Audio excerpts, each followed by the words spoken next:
持ち撮影が苦手、下手くそな私であっても極力ブレずにですね撮影ができると。こちら給電しながらライブマイクを使って撮影することも可能とはなっているんですが、さすがに6年も経つとですねいろいろな技術進化していると思いますから。はい、皆様こんにちは。今回はですね久々にミニ三脚にカメラを取り付けまして、手持ち撮影の方で撮影を行っていきたいと思うんですけれども、ちょっと風が今日強いんですね。そのためですね、音声の方、風切り音が入っていたら申し訳ございませんと。使っているカメラはですね、2019年頃に購入いたしました中華アクションカメラになるんですけれども、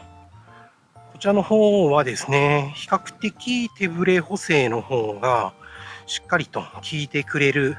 カメラだと思うんですけれども、そのためですね、手持ち撮影が苦手、下手くそな私であっても、極力ブレずにですね、撮影ができるというカメラで重宝しているんですね。写りもですね、そんなに悪くないので、ちょこちょこと使っていたりするんですけれども、そしてですね、いくつかカメラの方を手放すときにですね、こちらのカメラの方どうしようかなというふうに思っていたんですけれども、なかなか使い勝手がいいカメラで、ちょっと手元に残しておこうということで手放さずにですね、所有しているわけなんですね。というのもですね、ちょっとこちらのカメラの方、改造いたしまして、3.5mm のピンジャックを取り付けてるんですよね。そのため、3.5mm のピンマイクの方が接続できるようになっておりますので、使い勝手の方が向上したと。ちょっと改造しておりますので、一般的な内容ではないんですけれども、それでもですね、私にとってはかなり使いやすいかなと思いましたので、手放すことなくですね、使っていたりするんですね。ただですね、バッテリーの方が劣化の方進んできておりますので、あまり長い時間内蔵バッテリーで撮影できないというところが欠点ではあるんですけれども、こちら給電しながら外部マイクを使って撮影することも可能とはなっているんですが、さすがにちょっとですね、手持ち撮影で、給電するというのもですね、モバイルバッテリー持って歩くのも面倒だぞということで、現在内蔵バッテリーで撮影の方をしているんですけれども、さあどうでしょう、今までの写り。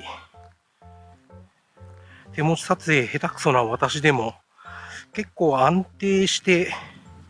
撮影できているんじゃないでしょうかね。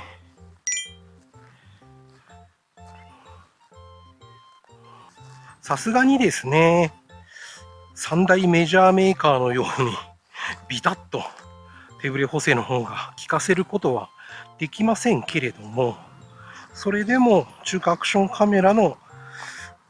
手持ち撮影としてはなかなかいい感じに撮れているのではないでしょうかね。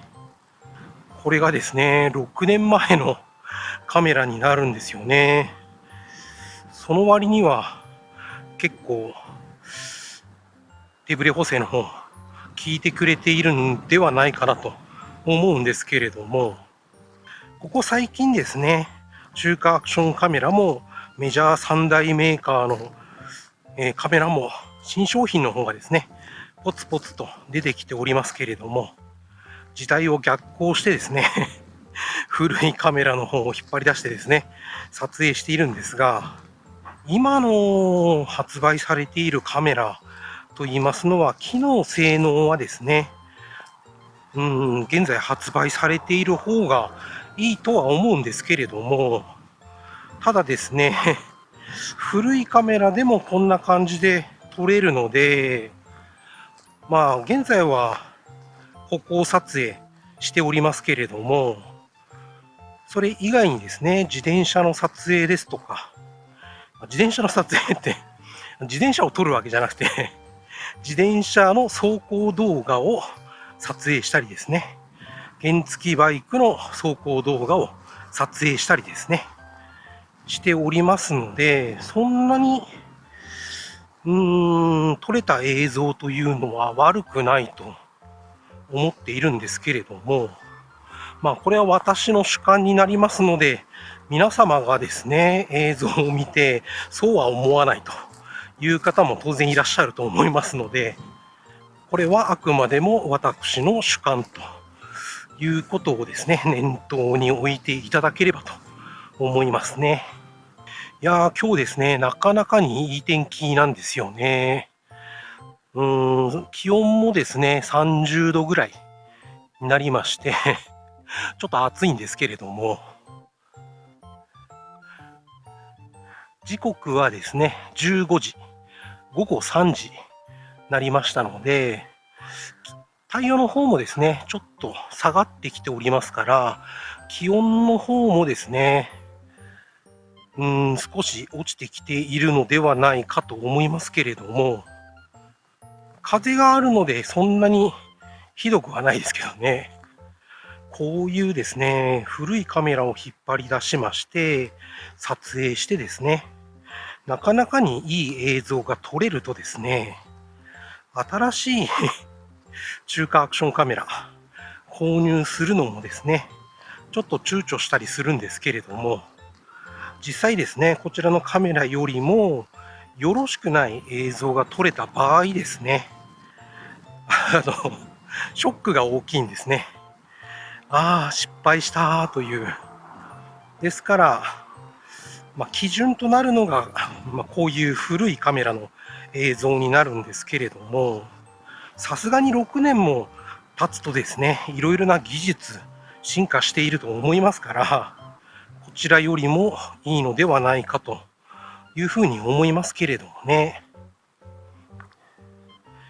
例えばなんですけれども、2024年だったかなに購入いたしました XTU-S6 というカメラあるんですが、こちらの方はですね、CT9500、現在使っているカメラと映像の方を比べたりとかいたしますと、こちらの方がちょっとコントラスト高いんですけれども、ただ S6 の方はですね、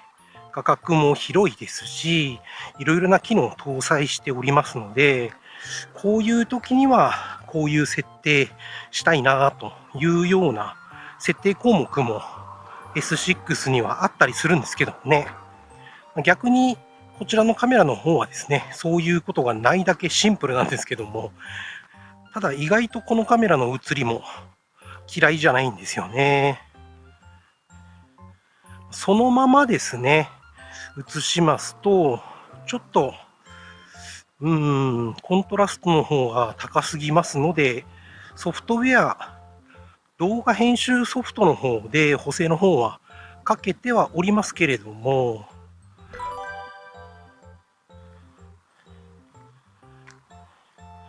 そうすることでですね、自分の好みに合わせることもできますので、さあ、早くもですね、バッテリーの方が点滅し始めたんですけども、点滅と言いますか、赤マークになってですね、バッテリーそろそろなくなりますよという表示がついたんですけれども、替えのバッテリーはいくつか持ってきておりますので、このままですね、撮影は続行可能なんですけれども、持ってきたバッテリーもですね、古いものになりますので、撮影できたとしても、現在よりももう少し長くというような感じになりますから、そんなにですね、長時間長回しはできないんですけど、歩行動画以外でしたら、例えば、そうですね、自転車の走行動画の時には、前かごにですね、バッグを入れまして、そのバッグの中にモバイルバッテリー、そのバッテリーからケーブルをこちらの CT9500 の方に接続してですね、給電しながら、音声を取りながら撮影というのは可能なんですけれども、歩行撮影はちょっとモバイルバッテリーが邪魔になりますし、あとケーブルの方もですね、歩行の邪魔になりそうですから、普段はですね、歩行撮影って私、こういうようなミニ三脚ではなくて、ジンバルを使って撮影することがほとんどなんですよね。ですから、こちらのように、ミニ三脚の方を使いまして、安定した撮影ができるカメラというのはですね、こちらの CT9500 と、